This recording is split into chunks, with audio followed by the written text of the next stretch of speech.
ऋषि बैठे हैं, वो कहते कल्प वृक्ष तो हमें अभी मिल जाए, मणि भी हमें अभी मिल जाएगी, लेकिन ये सब भगवान के वैकुंठ की प्राप्ति कराने में सक्षम नहीं है। इसलिए हम आपका जो ज्ञान पुंज है करोड़ों सूर्यों के समान है, उसको देख करके आपके ज्ञान को, आपकी चरण सन्निधि ग्रहण करने आए हैं कि आपकी कृपा से हमारा अज्ञान अंधकार दूर होगा, तब हम जाकर के भगवान की चरण शरण ग्रहण कर पाएंगे। उसी उद्देश्य से वह भगवान की कथा सूत जी से नैमिषारण्य में सुन रहे हैं, और इसी उद्देश्य से हम लोग भगवान की कथा बद्रीनाथ में बैठ करके सुन रहे हैं। मन को कथा में रखेंगे तो कथा समझ आएगी, और अगर मन को कथा में नहीं रखेंगे तो फिर कथा समझ में नहीं आएगी। कहते भी हैं यहाँ कथा में, सावधान तया शृणुहु। जब सूत जी उत्तर देने लगे यहाँ पर सौनकादि 88,000 ऋषियों को, तो वह कहते हैं प्रश्न तो आपने बहुत सुंदर किया है कि कल्याण का साधन क्या है, किस प्रकार से इस क्लेशों में आक्रांतित व्यक्ति का कल्याण हो। मन बुद्धि चित्त में यही सब बातें चलती रहती हैं, गाड़ी घोड़ा मकान आदि की, ये क्लेश ही हैं। क्योंकि ये पूरा हो जाए तो सुख, और ना पूरा हो तो समस्या।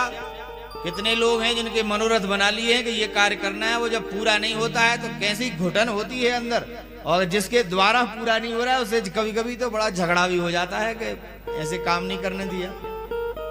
तो क्लेश हो जाता है कि नहीं, कामना से, कामना की पूर्ति नहीं होने से क्रोध बढ़ता है, और क्रोध बढ़ने से क्लेश उत्पन्न हो जाता है।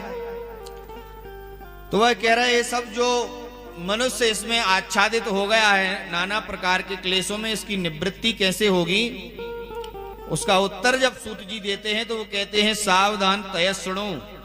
उत्तर तो दे रहे, कथा तो सुना रहे हैं, लेकिन सावधान होके नहीं सुनोगे तो सब कुछ बिगड़ जाएगा। जैसे पार्वती जी सो गई थी वहां पर, तो उन्हें पूरी कथा सुन नहीं पाई थी, और रामचरितमानस में तुलसीदास जी बड़ा अच्छा उदाहरण देते हैं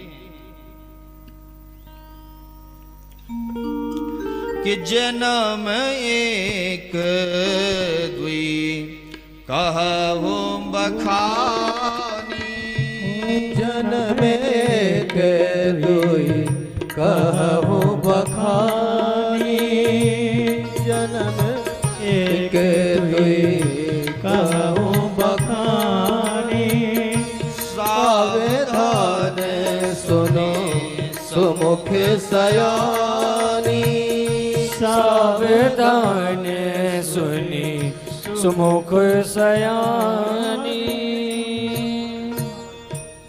कहते हैं कि सावधान होके भगवान की कथा सुनिए। अगर कथा भगवान की सावधान होके नहीं सुनी तो भगवान की भगवत्ता को आप जान नहीं पाएंगे, और जब जान नहीं पाएंगे तो कुछ गड़बड़ कर बैठेंगे, जैसे पार्वती जी ने कर दिया था। भगवान श्री राम की उस कथा को जब नहीं सुन पाई, उसके मर्म को नहीं जान पाया, तो उनको साधारण मानव मान लिया, और सीता जी का भेष बना के पहुंच गई भगवान राम जी के सामने। तो उन्होंने कहा माता जी भोलेनाथ कहाँ गए, तो सब जानते हैं भगवान।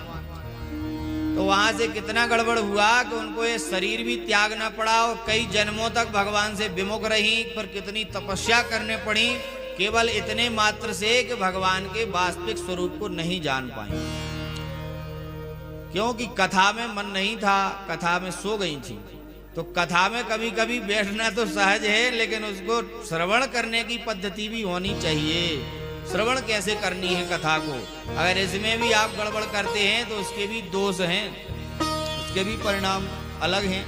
देखिए पार्वती जी को, जो तो जगदम्बा है, परम्बा है, परम सर्वशक्तिमान है, लेकिन उन्होंने हम सब कलिकाल के मृण्यमान प्राणी को उस कथा से एक उदाहरण दिया है कि हर समय जीवन में सतर्क रहना है, जागृत अवस्था में रहना है, क्योंकि ये बार बार शरीर संभव होगा नहीं, बार बार कथा के अवसर मिलेंगे नहीं, बार बार बद्रीनाथ धाम जैसा पवित्र स्थल मिलता नहीं है। तो जब ये अवसर मिला है तो इसको अकेले भोजन आदि की आसक्ति या अकेली सेल्फी आदि की आसक्ति में न घुमाया जाए। इसका जो वास्तविक स्वरूप है, कथा को श्रवण करके भगवान में मन लगाना जो मूल उद्देश्य है, इसके पूर्ति के लिए कार्य किया जाए, उसको समझा जाए। कभी कभी मन की चंचलता के कारण केवल उसी में ही लाभ दिखता है। अब आजकल बद्रीनाथ धाम भी अलग से लोग जो आने लगे उनकी अलग इच्छाएं हो गई। पहले बद्रीनाथ धाम आगे कथा व्यक्ति सुनता था और भगवान की सानिध्य प्राप्त करने की भावना से आज भी बहुत लोग आते हैं। आप लोग सब आए हैं, कथा के आयोजन सुन के ही आए हैं कि कथा का भी श्रवण होगा, दर्शन भी होगा तो आनंद होगा। लेकिन कई लोग केवल एक टूरिस्ट स्पॉट इसको मान लेते हैं क्योंकि यहाँ बड़ा ठंडा अच्छा वातावरण है, बर्फीले पहाड़ हैं, तो वो जैसे अनेक भोगवादी देशों में इस पद्धति चलती है कि वो लोग बड़े बर्फीले पहाड़ों पे जाना, ये सब तो वो माहौल वो यहाँ भी समझ लेते हैं और इस तपस्या स्थल पे आकर के अपराध करते थे। जैसे आपने कथाओं में कई बार सुना कि कोई सरोवर में स्नान कर रहे गंधर्व आदि और ऋषि मुनियों को देख के उन्होंने उनका सम्मान नहीं किया तो उनको श्राप मिल गया, फिर कई जन्मों तक वो भोगते रहे।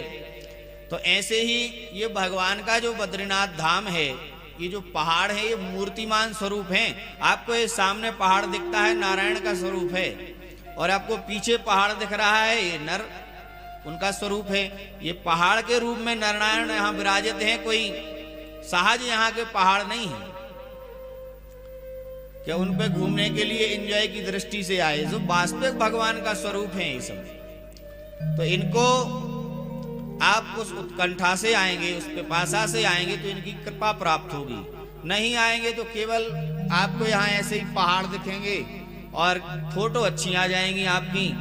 आप जब उसको डालेंगे तो आपके जो सहयोगी जन हैं, फॉलोअर्स, वो बड़े प्रशंसा कर देंगे एक दो कमेंट के माध्यम से, अरे बड़े अच्छी जगह पे आप घूमने गए, बहुत बढ़िया कार्य करके आए हैं। झूठी झूठी वाहवाही मिल जाएगी, बस आपके मन आत्मा की पुष्टि के लिए कुछ होगा नहीं। उसको अगर पुष्ट करना है तो आपको कथा में प्रवेश करना होगा, सावधानी पूर्वक कथा सुननी होगी और उसका